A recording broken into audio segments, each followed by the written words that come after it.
할렐루야. 귀한 수요일 저녁 또 하나님 앞에 우리의 마음을 드리고 하나님 주시는 귀한 말씀 듣기를 소망합니다. 기도하고 예배 드리도록 하겠습니다. 참 좋으신 하나님 아버지 감사합니다. 오늘까지 우리의 삶을 지켜주시고 우리의 건강과 우리의 영혼을 지켜주셔서 오늘 이 저녁 하나님 앞에 나와 우리가 예배를 드립니다. 하나님 이 귀한 시간 우리의 마음 받아주시고 우리에게 성령 충만함 허락하여 주시고 오늘 이 시간을 통하여서 우리에게 말씀하여 주시옵소서. 감사드리며 예수 그리스도 이름으로 기도합니다. 아멘. 우리 시간 함께 찬양하길 원합니다. 하나님은 우리를 지키시고 보호하여 주시고 계심을 믿음으로 고백하길 원합니다.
마음밭에 잘 새겨지는 귀한 시간 되게 도와 주시옵소서. 이 어렵고 힘든 시간 가운데에서도 늘 우리와 함께하여 주시옵소서. 우리 이러한 마음으로 기도하시겠습니다. 하나님 아버지, 우리 마음 가운데 하나님의 귀한 음성이 들려지길 소망합니다. 오늘 이 수요 바이블 아카데미를 통하여서 하나님의 귀한 말씀 듣고 배움을 통하여서 하나님께 한 걸음 더 가까이 나아가길 소망합니다. 우리와요 항상 함께 하셨고 우리를 지키시고 보호하시는 그 하나님을 기억하며 오늘 이 저녁 하나님 앞에 우리의 마음을 드리오니 주님 받아 주시옵소서.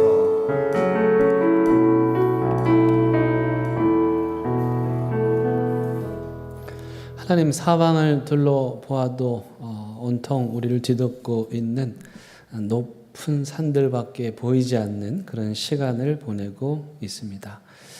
그러나 이러한 때에 우리가 고개를 들어 하늘을 바라보게 하시고 역사를 다스리시고 주관하시는 그 하나님의 그 거시적인 안목을 우리가 배우게 하셔서 비록 우리의 짧은 인생, 이 땅에 작은 점 하나 찍고 가는 인생이지만 하나님 앞에 의미 있는 인생이요, 역사의 주인이신 하나님 앞에 부끄러움이 없는 인생들을 살게 하여 주옵소서. 그러한 마음으로 이 시간 공부하기 위하여 모였습니다. 하나님의 말씀을 공부할 때에 지혜를 더하여 주시고 하나님 말씀의 그 든든한 기초 위에, 반석 위에 우리가 서게 하시고 우리의 그 성그른 지식과 얄팍한 생각들이 하나님의 말씀으로 깊어지고 숙성되고 새로워지게 하옵소서. 예수님의 이름으로 기도드립니다. 아멘. 예, 여러분 반갑습니다. 우리 가을이죠. 예, 그리고 이제 바이블 아카데미, 수요 바이블 아카데미 시즌 2 두 번째 학기 맞이해서 여러분들과 함께 공부를 하게 되었습니다. 먼저 오늘 첫 개강하는 날이니까 다시 한번 이 바이블 아카데미 정신의 말씀을 드리면 우리는 하나님의 말씀을 공부하고 그 말씀의 기초 위에 서기 위해서 열심히 공부하고 있고 바이블 아카데미의 모토는 높이 생각하는 겁니다.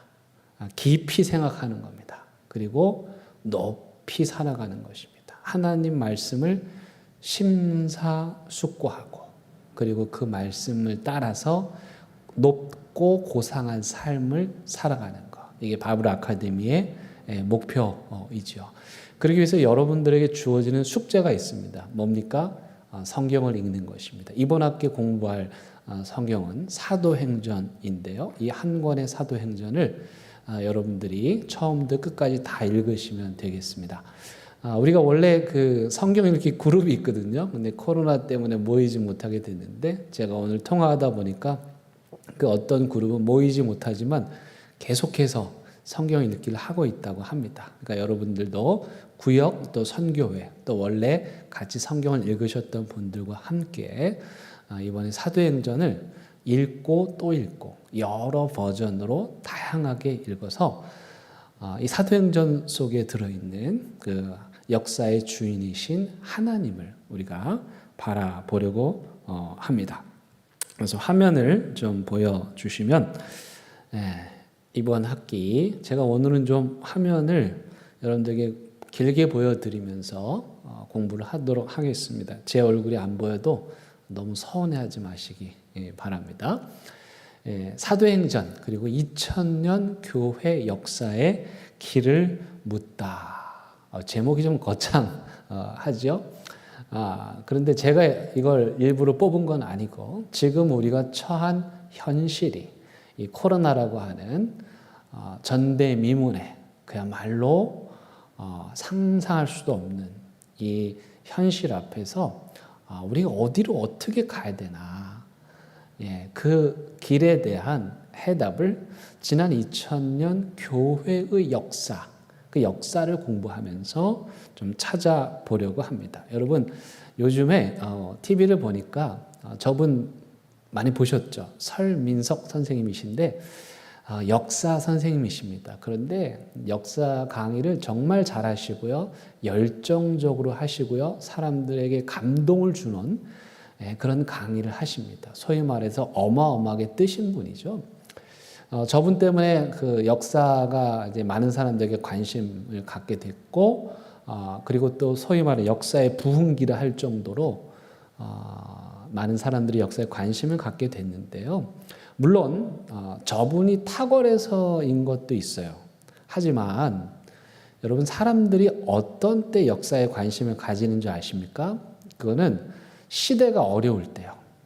삶이 어려울 때, 혼돈의 시대일 때, 그때 역사를 들여다보거든요. 그러니까 오늘날 한국 사회에 사람들이 역사에 관심을 갖고 역사를 주제로 한 영화나 소설이나 드라마들이 많이 만들어지는 이유는 뭐냐면, 바로 지금 우리가 갈 길을 모르는데 그 길을 역사에 좀 묻고 싶다, 그런 마음이 표현된 것이죠. 그런 의미에서 우리도 교회의 역사, 기독교의 역사를 공부하며 그 역사 속에 드러나 있는 하나님의 뜻을 알고, 그리고 우리가 나아갈 길을 찾아보려고 합니다.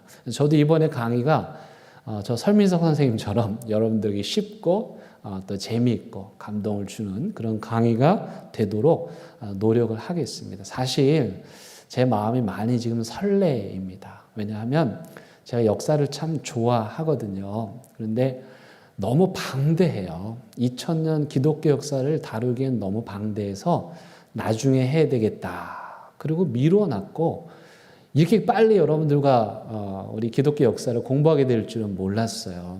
그런데 코로나가 저를 불렀고, 또 여러분들과 함께 기독교의 역사를 공부하게 만든 거예요.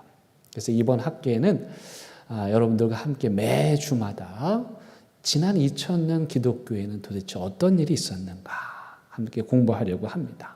먼저 역사란 그럼 무엇일까? 역사란 첫 번째, 여러분 그 역사의 한자의 뜻대로 보면 여기 그림 보시죠? 이게 갑골문자가 만들어진 그 과정을 설명한 건데요. 그 역사의 역자를 보면 나무 두 그루가 있죠. 숲을 의미해요. 그 가운데 발이 있는 거예요. 그러니까 어떤 사람이 숲을 걸어가는 거예요. 그게 이제 그 나중에 와서는 그 나무 목자가 벼화자로 바뀌기는 하지만, 어쨌든 사람이 숲을 속으로 걸어서 들어간다. 사람이 걸어 들어가면 거기 뭐가 남지요? 그 사람이 걸어간 발자취가 남지요. 그래서 역사는 지나온 발자취라고 할 수가 있겠습니다. 두 번째 역사는 뭐냐? 해석된 역사라고 할 수가 있습니다. 만약에 어떤 사람이 내가 가진 생각이, 역사에 대한 내 생각이 가장 객관적입니다, 이렇게 말하잖아요. 그러면 그분이 뭘 좀 모르시는구나, 이렇게 생각하시면 돼요. 여러분, 이 세상에 어느 누구도 객관적인 역사적 지식을 가진 사람은 아무도 없어요. 누구나가 다 자기 입장에서 바라본 역사, 자기가 해석한 역사를 가지고 있기 마련이에요. 그래서 이런 말이 있어요. 역사를 읽기 전에 역사가가 누구인지 먼저 읽어라. 역사를 공부할 때 객관적이라는 말은 뭐냐면 그 사료를 다루고 역사를 추적해 가는 데 있어서의 객관성을 말하는 거예요. 그래서 우리는 어느 누구도 온전히 객관적인 관점을 가진 역사를 가지고 있지 않습니다. 예를 들면요, 우리는 장로교잖아요. 그런데 침례교도 있어요. 근데 여러분, 장로교 교회 역사책, 여러분들이 시중에 가면 교회 역사책이 여러 교파에서 많이 나왔는데 아무거나 꺼내서 읽잖아요. 그러면 큰일 나는 거예요. 왜냐하면요, 장로교 역사책에서요, 제세례파는 이단이에요. 그래서 종교 개혁가들이요, 그 사람들을요 물에 질식시켜서 죽였단 말이에요. 그러니까 이단이라고 해서 그러니까 사형에 처한 거예요. 그런데요, 침례교 교회 역사책에서 보면 그렇게 제세례파를 주장하다가 그 물에 그 질식돼서 죽은 사람들, 익사된 사람들은 그 책에서 뭐라고 말할까요? 순교자가 되는 거예요. 똑같은 사람인데 우리 다른 교파에서는 제세례파를 이단이라고 말하고 침례교에서는 제세례파를 순교자라고 말하는 거예요. 그러니까 어느 관점에서 역사를 보느냐가 중요하고 우리는 모두가 다 어떤 관점에서 역사를 보는 거지 정확하게 순수하게 객관적인 역사를 갖고 있는 사람은 이 세상에 아무도 없어요. 아까 설민석 선생님도 훌륭하긴 하지만 사실은 따지고 들어가면 그분이 어떤 관점이 있어요. 사람들이 그 관점을 좋아하는 것일 뿐이지 그분이 객관적 역사적 지식을 갖고 있다고 말할 수는 없는 거예요. 그래서 뭐가 중요하냐면요. 역사를 공부한다고 하면 먼저 그 책을 누가 썼나가 중요합니다. 그래서 오늘 제가 이제 책을 소개해 드릴 건데 우리가 이번에 공부할 책의 자료들, 역사의 자료들의 근거가 되는 책과 사람들을 소개하려고 하래요. 이분은 누구냐면은 후터스 곤잘레스라고 하는 정말 미국에서 가장 유명한 교회 역사 교수님이세요. 이분이 쿠바 출신이신데 정말 세계 최초로 가장 최연소로 예일 대학교에서 교회사로 박사 학위를 받으시고 그리고 유명한 신학교에서 강의를 하십니다. 제가 있었던 콜롬비아 신학교에서도 강의를 하셨고 그의 아내 캐서린 곤잘레스 교수님은 콜롬비아의 지금 그 명예 교수님이십니다. 어쨌든 우리나라에서도요 대부분의 교파에서 교회사 책을 본다 그럼 다 이분의 책입니다. 곤잘레스 선생님의 책을 보고 있어요. 그래서 이번에 역사 공부할 때 우리가 가지고 공부하는 책은 곤잘레스 교수님께서 쓰신 책들이 주류를 이루게 될 거예요. 그 다음에 우리는 개신교죠. 그러니까 개신교회 또 장로교죠. 장로교회 또 통합책이죠. 이런 관점에서 기록된 책일 거예요. 그러니 만약에 여러분들이 이걸 공부하고 가서 다른 교파의 분들하고 얘기를 나누면 의견이 다를 수가 있으니까 그걸 이해하시고 제가 이 말씀을 왜 드리냐면 지금 우리가 서 있는 자리가 어디인가 우리가 역사를 보는 자리가 어디인가를 말씀을 드리는데요. 우리는 기독교 관점, 그 다음에 개신교의 관점, 그 다음에 장로교의 관점, 장로교에서도 통합측 관점에서 쓰여진 역사책을 공부하게 될 거예요. 간혹 어떤 성도님들이 목사님 이런 교회도 있는데 우리도 이렇게 해도 되지 않습니까? 이래야 됩니다. 이렇게 말하시는 분들이 계세요. 물론 뭐 틀린 건 아닌데요. 여러분, 교단마다 약간씩 다 다르거든요. 근데 어떤 교파에서는 그게 되는데 우리는 안 되는 거예요.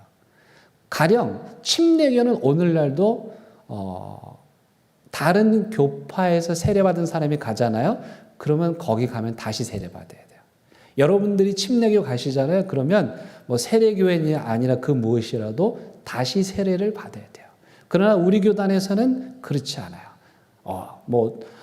정통 교단에서 세례를 받았다. 그럼 우리는 아무 문제가 없는 거예요. 그러니까 이렇게 자기가 선 자리에서 바라보는 관점을 갖고 역사를 보기 때문에 지금 우리가 서 있는 자리가 어딘가 중요한데 우리는 개신교, 그 다음에 장로교, 그 다음에 통합측 관점에서 역사를 보는데 그중에 가장 유명한 후터스 곤잘레스 선생님께서 쓰신 책을 위주로 공부를 하게 될 겁니다. 이게 요즘에 새로 개편돼서 나온 곤잘레스 교수님의 책입니다. 두 번째는 우리가 통합측이잖아요. 그래서 통합측에서 가장 유명하신 분 중에 한 분이세요. 저 스승님이신데 저 세계교회사라고 하는 1권, 2권 굉장히 두껍습니다.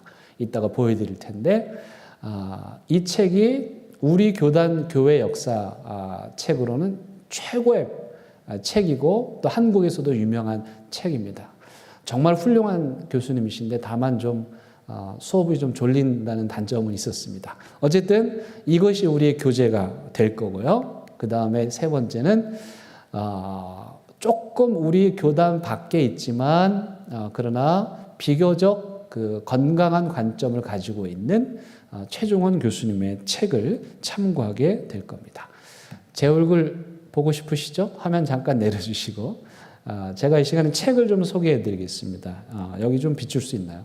조금 낮춰가지고 조금 전에 말씀드렸던 우리 이형기 교수님 제 스승님께서 쓰신 그 유명한 책이죠. 요 책 상하권이 이번 우리 교회 역사를 공부하는 주 교재가 될 겁니다. 그 다음에 요거는 제가 대학교 때 공부했던 책인데요. 초대교회 배경사 이래가지고 초대교회의 역사적 배경을 공부하는데 큰 도움이 되는 책입니다.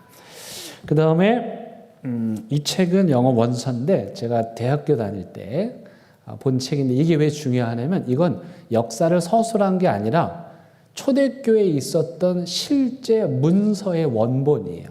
이런 거를 1차 자료 이렇게 말해요.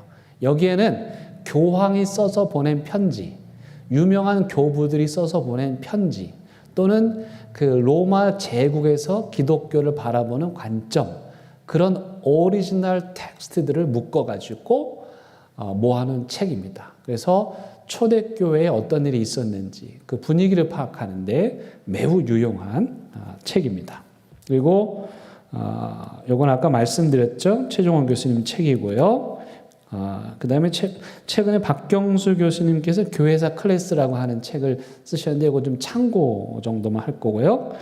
또 한 가지는 카톨릭 교회사 책이 좀 있습니다. 우리가 종교개혁할 때 참고할 필요가 있어서 이 책을 우리가 같이 보도록 할 거고, 그 다음에 아까 후토스 곤잘레스 교수님께서 쓰신 책인데요. 이제 초대교회사 제목을 알아두는 것도 좋겠죠. 초대교회사, 그 다음에 순서대로 하면 중세교회사, 그 다음에 종교개혁사, 그 다음에 현대교회사, 이렇게 해서 4권으로 2000년 역사를 정리하셨어요.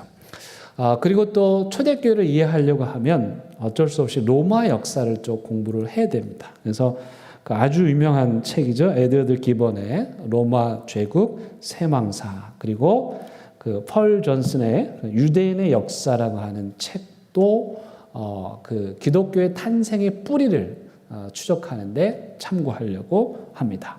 그리고 제임스 던이라고 하는 아주 유명한 신약학자가 계신데 이분이 그 초기 교회의 기원이라는 책을 쓰셨습니다. 그래서 아주 비교적 자세하게 나와 있는데 이런 책들을 참고하려고 합니다.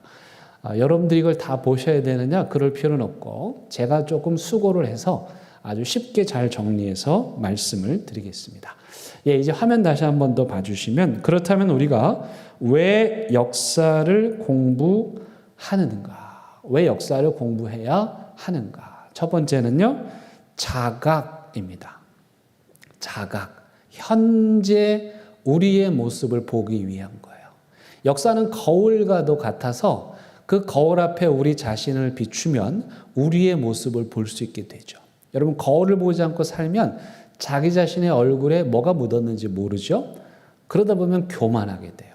그래서 역사를 공부하는 건 내 자신이 어디에 있는지, 우리의 모습이 어떤지, 오늘 현재를 자각하기 위함이에요. 두 번째는 과거를 반성하기 위함이에요. 우리가 걸어온 그 발자취를 돌아보면서 무엇이 잘못됐는지, 어디서부터 벗어났는지를 생각하는 거죠. 세 번째는 미래를 조망하기 위함이에요.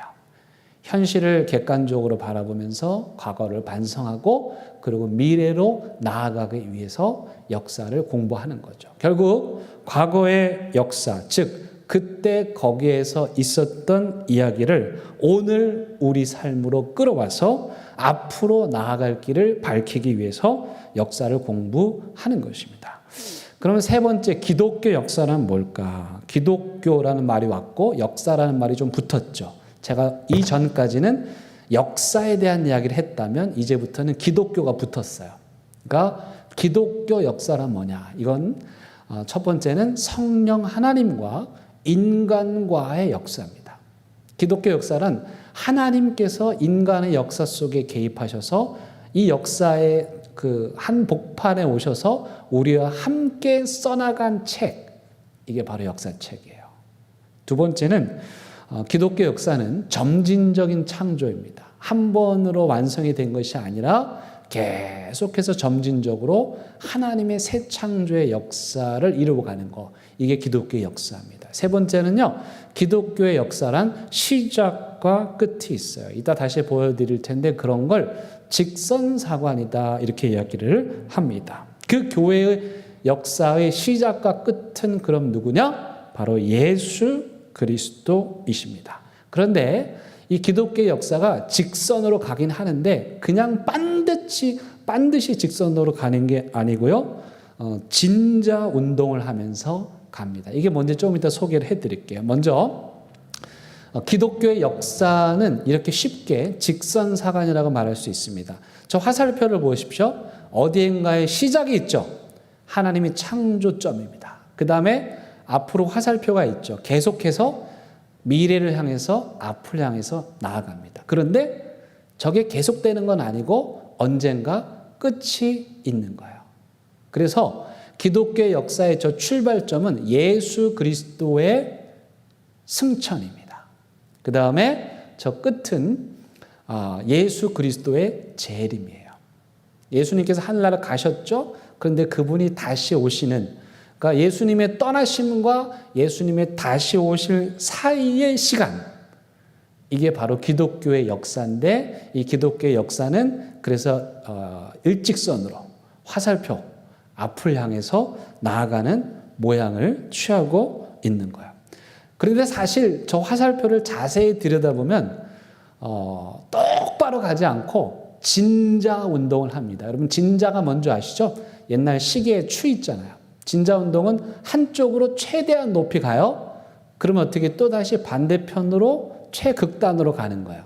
양극단을 오가는 운동을 진자 운동이라고 하는데 기독교 역사, 2000년 역사를 살펴봤더니 직선으로 쭉 가기는 하는데 자세히 들여다보니까 좌와 우로 흔들리는 진자 운동을 하면서 앞으로 나아가더라는 거예요. 예컨대 이런 거예요. 부흥을 해요. 진자 운동 한 끝에 부흥의 최극단에 이르러요. 그러면 그 추가 어떻게 됩니까? 한편의 극단으로 가면 다시 반대편으로 가죠. 그래서 교회가 쇠퇴하는 거야. 또 어떤 때는 교회가 이성을 강조해요. 근데 그 극단에서 어떻게 해요? 다시 또 감성을 강조하는 쪽으로 가요. 또 한때는 교회가 제도가 중요하고 틀이 중요하다. 제도를 강조해요. 그런데 그게 뭐가 중요하냐? 본질이 중요하다. 해가지고 본질을 추구해요. 또 교리를 딱딱하게 따지면서 하나님이 뭐고 삼위일체가 뭐고 막 이러는 시대가 와요. 근데 그러다 보니까 너무 재미없네요. 야, 예수 믿는다는 게 이게 앉아가지고 이러고만 있으면 되겠나? 우리가 나가서 행해야 되지. 그래서 나가서 열심히 행하는 거예요. 근데 또 행함의 극단에서는 또 어떻게 해요? 다시 그 진리를 향해서 가게 되는. 또 어떤 때는 사제들 중심으로 교회가 발전하게 돼요. 그러다 보니까 왜 사제들만 하냐? 그럼 평신도들도 하죠. 평신도 운동으로 전개가 되고 또 이게 다시 왔다 갔다 반복하는 거예요. 그래서 직선 운동이지만 진자 운동을 하는 것을 딱 하나로 표현하면 이런 겁니다. 그러니까 하나님의 역사는 시작이 있고 끝이 있고 일관되게 앞으로 나아가지만 그러나 똑바로만 가는 건 아니고 진자 운동을 하는 거예요. 한편으로 갔다가 또 다른 편으로 갔다가 한편으로 갔다가 또 다른 한편으로 갔다가. 이걸 왜 알아야 되느냐? 지금 우리 교회의 현 주소. 여러분 아까 그 진자운동의 부흥과 쇠퇴로 보면 지금 우리는 어디로 가겠어요? 부흥은 정점을 찍었고 그렇죠? 진자운동 반대를 향해서 쇠퇴기를 향해서 가고 있다는 사실을 우리가 직시할 필요가 있는 거예요. 이렇게 기독교의 역사가 진자운동을, 그러나 한 점을 향해서 가죠. 그 마지막 점은 뭡니까? 하나님의 심판이고 종말이고. 그러나 하나님의 역사의 관점에서 보면 그건 끝이 아니라 완성을 의미하는 것입니다. 여러분, 그렇다면 다른 종교는 어떤 역사관을 갖고 있을까요? 예를 들면 불교 같은 거 이런 거예요. 윤회사관이에요. 이거를 순회사관이라고 하는데요. 그냥 뺑글뺑글 도는 거예요, 시간이요. 네? 사람이 됐다가 또 업보를 잘 타고 나면 또 좋은 동물로 태어났다가 또 안 좋으면 또 안 좋은 동물로 태어나고 그냥 돌고 도는 거예요.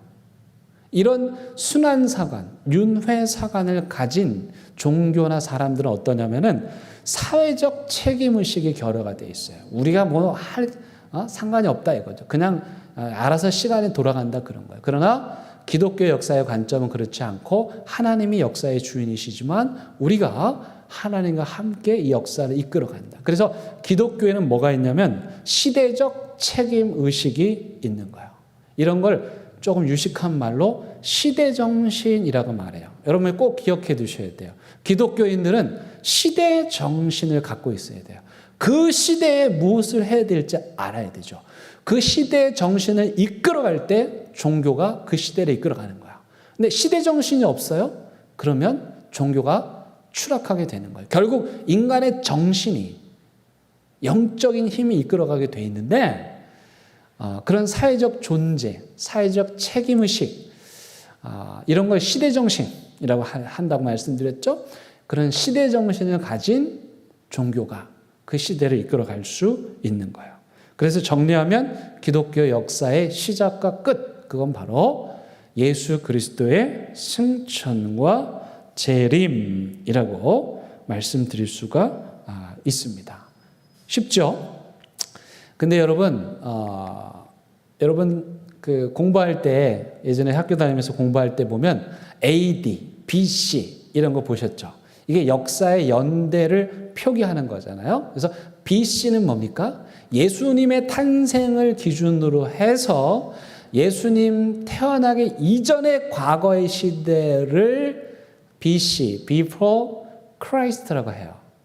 그럼 AD는 뭐예요? AD는 예수님 태어난 이후 지금 2000년 오늘까지 예수님 태어난 이후의 시대를 표기할 때 AD라고 말해요. 그러니까 저 기준으로 보면 올해는 AD 2020년이 되는 거예요. 여러분 그런데요. 저 AD와 BC, 역사의 과거와 그 미래를 나누는 그 기준이 뭐였어요? 예수님이셨잖아요. 그래서 예수님을 기점으로 해서 AD와 BC로 나눴더니 요즘에 어떤 학자들이 이게 기분 나쁜 거예요. 아니 왜 예수님을 기준으로 해서 역사를 나누냐? 그래가지고요 용어를 새로 만들었어요. CE, BCE. C는 뭐냐면 Common Era. 요게 이제 AD, 안노 도미니. 예수님의 다스리는 시기. 그래서 기원 이후의 역사를 표기할 때 C이라고 쓰고요. 그러면 기원전 BC를 표기할 때는 어떻게 하냐면 거기다 before를 붙여가지고 before the common era 이렇게 해서 표기를 하려고 하고 있고 이미 학계에서는 조금 공부를 했다는 분들은 이렇게 CE와 BCE로 표기를 합니다. 여러분들은 어떻게 하고 계세요?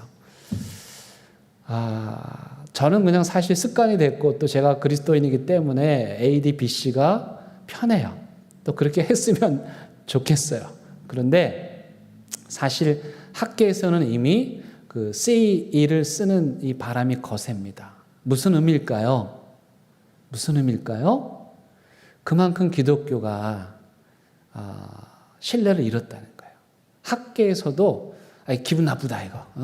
왜 이렇게 쓰냐면서 이거 바꾸는 거죠. 안타까운 건데 여러분들은 어떻게 하실지 모르겠습니다만 저는 그냥 AD, BC로 사용을 하려고 그럽니다. 그래서 표로 말씀을 드리면 저렇게 BC는 BCE 요즘에 새로 바꾼 게 또 AD는 CE 저 표로 잘 나타나 있죠. 예수님의 탄생을 기점으로 앞에 또 뒤에 역사의 기점이 어찌됐든 예수님의 탄생이 기준이 된다는 거 기억할 필요가 있습니다. 자, 그렇다면 왜 사도행전인가? 그 이유는 사도행전은 교회의 탄생, 그 역사, 기독교 역사의 시작인 교회의 탄생 이야기를 담고 있는 아주 중요한 책이기 때문이고요. 또 이 사도행전을 쓴 누가는 역사가였습니다. 그래서 사도행전은 아주 의도적으로 역사적 관점을 가지고 역사가의 의식에서 이 책을 썼기 때문에 우리가 사도행전을 본문으로 하고 있고, 신약에서 역사책은 사도행전입니다. 사실은 제가 부임하자마자 가장 첫 번째 바이블 아카데미 한 게 사도행전이었죠. 한 학기 하려다가 1년 내내 사도행전을 아주 자세하게 강의했는데, 이번에는 그렇게 하지는 않고요. 사도행전에서 교회 역사와 관련된 사건들을 추적하면서 본문을 다루려고 합니다. 자, 이제 우리가 오늘 본문 말씀 한번 읽어보려고 합니다. 사도행전 1장 6절에서 11절 말씀 제가 읽어드릴게요. 그들이 모였을 때 예수께 여쭈어 이르되 주께서 이스라엘 나라를 회복하심이 이때니까 하니, 이르시되 때와 시기는 아버지께서 자기의 권한에 두셨으니 너희가 알 바 아니요 오직 성령이 너에게 임하시면 너희가 권능을 받고 예루살렘과 온 유대와 사마리아와 땅끝까지 이르러 내 증인이 되리라 하시니라. 이 말씀을 마치시고 그들이 보는데 올려져 가시니 구름이 그를 가리어 보이지 않게 하더라. 올라가실 때에 제자들이 자세히 하늘을 쳐다보고 있는데 흰옷 입은 두 사람이 그들 곁에 서서 이르되 갈릴리 사람들아 어찌하여 서서 하늘을 쳐다보느냐? 너희 가운데서 하늘로 올려주신 이 예수는 하늘로 가심을 본 그대로 오시리라 하였느니라. 여기 나오죠? 예수님께서 하늘로 승천하십니다. 그러면서 기독교의 역사가, 교회의 역사가 시작이 되고, 이제 그 예수님이 다시 오신대요. 그게 뭐예요? 마지막 종말의 때. 다시 말하면 하나님의 창조의 완성의 때가 되는 것입니다. 그러니까 우리는 기독교 역사의 한 중간을 살아가고 있고, 숫자적으로 굳이 따지면 2020년이라고 하는 그런 연도를 우리가 살아가고 있습니다. 오늘 개론이기 때문에요. 여러분들에게 이제 그 개괄적인 이야기만 해드리려고 하는데, 일단 2000년 역사를 좀 이렇게 구분할 필요가 있지 않겠어요? 그래서 2000년 역사를 교회사에서 어떻게 구분하는가? 첫 번째는 초대교회사예요. 이게 300년까지.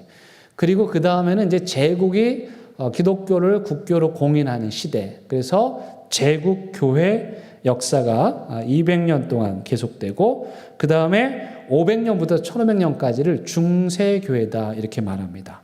중세는 대체로 세 단계는 아니는데 복잡하니까 넘어가고요. 그 다음에 네 번째 단계는 종교개혁의 교회, 그리고 근현대 교회. 아까 그 곤잘레스 교수님 책 쓰신 순서대로 그대로 되어 있죠. 아이고, 여러분들 저거 숫자 보고 뭐 보니까 좀 답답하시죠? 그래서요, 이번 학기는 개론이기 때문에 제가 더 쉽게 만들어 왔습니다. 기독교의 역사를 이렇게 볼 수가 있겠어요. 여러분 앞에 거 지금 제가 보여드린 거 아시면 좋지만 나중에 다시 할 거니까 이제 잊어버리시고, 기독교 2000년 역사를 이렇게 나누는 거야. 일단 500년까지, 크게 잡아 500년까지 초대교회 되셨죠? 쉽죠? 숫자도 쉬워요. 500이에요. 그 다음에 500년부터 1500년까지 1000년 동안을 중세. 예? 그 다음에 1500년 이후는 뭐예요? 종교개혁 교회. 종교개혁 이후.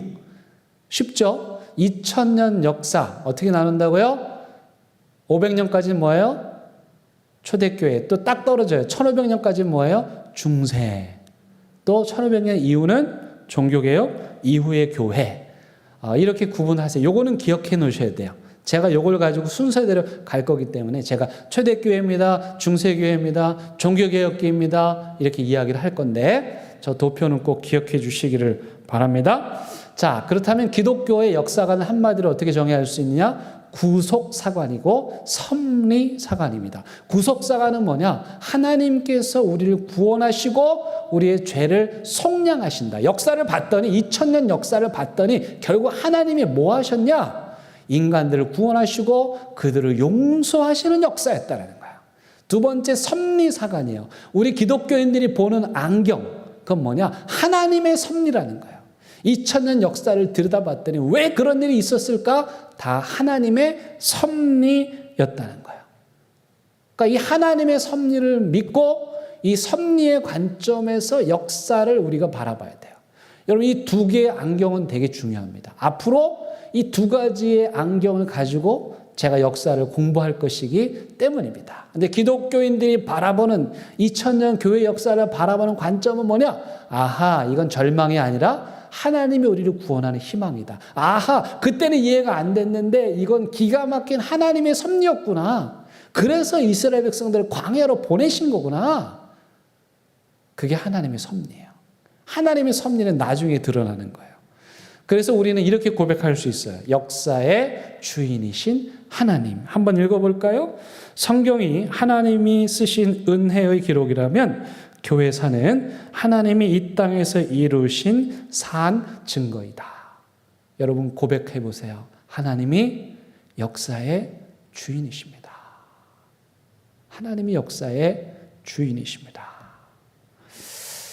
그 다음 또 한번 읽어볼까요? 오래된 것일수록 빛깔이 다르고 향이 다르고 품위가 다르다. 우리는 그것을 명품이라고 한다. 명품은 장인의 손에 의해 탄생한다.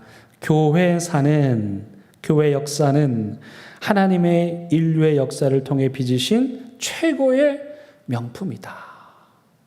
그러니까 지난 2000년의 역사를 봤더니 하나님께서 기가 막히게 인간들을 이끌어 오셨다는 거예요. 그 섭리의 하나님, 그 구속하신 하나님을 역사를 통해서 보면 온 우주 만물을 또 인류의 역사를 다스리시는 그 하나님을 믿게 되고, 그럼 어떻게 될까요? 두 가지를 안 하게 됩니다. 역사를 주관하시는 하나님, 그 하나님을 믿으면 두 가지를 안 하게 돼요. 뭘까요? 첫 번째는 교만이에요. 교만. 우리가 아무리 높은 탑을 쌓아본들 하나님의 역사에서 보면 아무것도 아니라는 걸 알게 됩니다. 여러분 2000년 하나님의 역사에서 우리 인생이 100년이잖아요. 그건 점 하나에 불과한 거예요. 그러니까 우리가 역사의 주인이신 하나님 앞에서 교만하면 안 돼요. 겸손해야 돼요. 우리가 알고 있는 거요? 그거요. 한 줌밖에 되지 않아요. 우리가 한 거요? 하나님을 위해서 행한 일들이요, 아름다운 선행들이요, 그것도 한 점에 불과해요. 100년을 그렇게 살아도 한 점밖에 안 되는 거예요. 반면에 절망해서도 안 돼요. 왜입니까? 하나님이 역사의 주인이신데 그 역사의 주인이신 하나님께서 2000년 역사를 봤더니 그 어려운 고난 가운데서도 교회가 박해를 당하고 로마 황제들에게 짓밟히고 말로 다 할 수 없는 혹독한 시련 가운데서도 하나님이 그 역사를 지켜오신 거예요. 지금 우리가 코로나 시대를 보내고 있는데 이 역사의 주인이신 하나님을 믿는다면 우리가 절망하면 안 돼요. 교만해서도 안 돼요. 겸손하게 희망을 가지고 하나님을 바라보는 것. 그게 우리가 역사를 공부하는 이유입니다. 화면을 내려주시기 바랍니다. 이제 결론적으로 여러분 내가 말씀을 드리겠습니다. 여러분 좀 어려우셨어요? 첫날이어서. 이게 나중에 또 반복할 때니까. 어쨌든 오늘 내용을 그 슬라이드로 되어 있으니까 여러분 한 번 더 재방송으로 보시면 도움이 될 것 같고요. 이제 우리가 이 세상의 역사를 주관하시는 분이 하나님이십니다라는 믿음의 고백과 함께 교회 역사를 공부해 나가려고 합니다. 정말 제가 바라는 건 저는 이제 그 2000년의 그 방대한 자료들을 짧고 쉽게 여러분들이 이해할 수 있도록 만들어 드리겠지만, 그러나 여러분들도 이번 기회에 2000년 역사를 좀 알아야 돼요. 그러면 철이 드는 거예요. 아유, 그거 초대교회 때 그런 일이 있었어. 아유, 코로나, 아이고, 종교개혁 하기 전에 그때 전염병 걸려가지고 유럽 전체가 난리가 났었어. 그때 하나님이 어떻게 인도하셨냐면 이렇게 인도하셨어. 이러면서. 네. 과거의 역사 속에서 행하셨던 그 하나님께서 오늘도 일하심을 믿고 어떤 상황 가운데서도 좌절하거나 교만하지 않고 믿음으로 희망의 역사를 써내려 가는 것. 중요한 건 저와 여러분들이 한평생 하나님의 역사의 이 현장에 남길 수 있는 족적은 그냥 한 발짝밖에 안 돼요. 점 하나밖에 안 돼요. 그러나 이 점을 잘 찍어야만 어떻게 해요? 2000년의 역사가 우리를 통해서 연결이 되고 그렇게 또 하나님의 나라가 이루어지게 되는 것입니다. 이번 가을 학기 여러분 또 기대해 주시고 열심히 공부하시고 질문 있으면 언제라도 전화하시고 그리고 책을 읽고 싶으면 오셔서 여러분들 빌려드릴 테니까 책도 같이 읽으시면서 이번 학기에 하나님의 놀라운 섭리가 들어있는 그 역사의 현장을 열심히 공부할 수 있기를 바랍니다. 우리 함께 기도하시겠습니다. 여러분, 우리 성도님들의 삶이 오늘 이렇게 보면 어떤 분들은 목사님 병이 났습니다. 병원 다녀와서 결과가 좋습니다. 너무 감사합니다. 그런 성도님도 계시고 또 어떤 분들은 목사님 또 검사 받아야 돼요. 또 병원에서 오라고 해요. 이런 분들도 계시고 정말 말할 수 없는 정말 아픈 사연들이 많이 있죠. 우리가 아픈 시간도 보내고 있는데요. 지금 함께 기도할 때 하나님 우리가 역사의 주인이신 하나님 붙잡고 또 앞으로 나아가게 해달라고 또 공부 열심히 하게 해달라고 성경 열심히 읽게 해달라고 깨닫는 지혜 주시도록 함께 기도하시겠습니다. 하나님 은혜를 감사합니다. 우리 비록 온라인이지만 우리 개강하고 역사 공부, 기독교 교회사 공부 시작하였습니다. 첫 시간입니다. 하나님 마치는 시간까지 함께하여 주시옵시고 역사의 주인이신 하나님을 믿음의 관점으로 바라보면서 섭리하신 하나님, 구속하신 하나님 바라보면서 절망하지 않게 해주시고 낙심하지 않게 해주시고 믿음으로 또 나아가는 저희들 되게 해주시고 지혜를 더하여 주시고 말씀의 은혜를 충만하게 부어 주옵소서. 주님 하나님 어려운 중에 지난 2000년 하나님께서 행하신 일들을 기독교 역사 공부를 통해서 들여다보려고 합니다.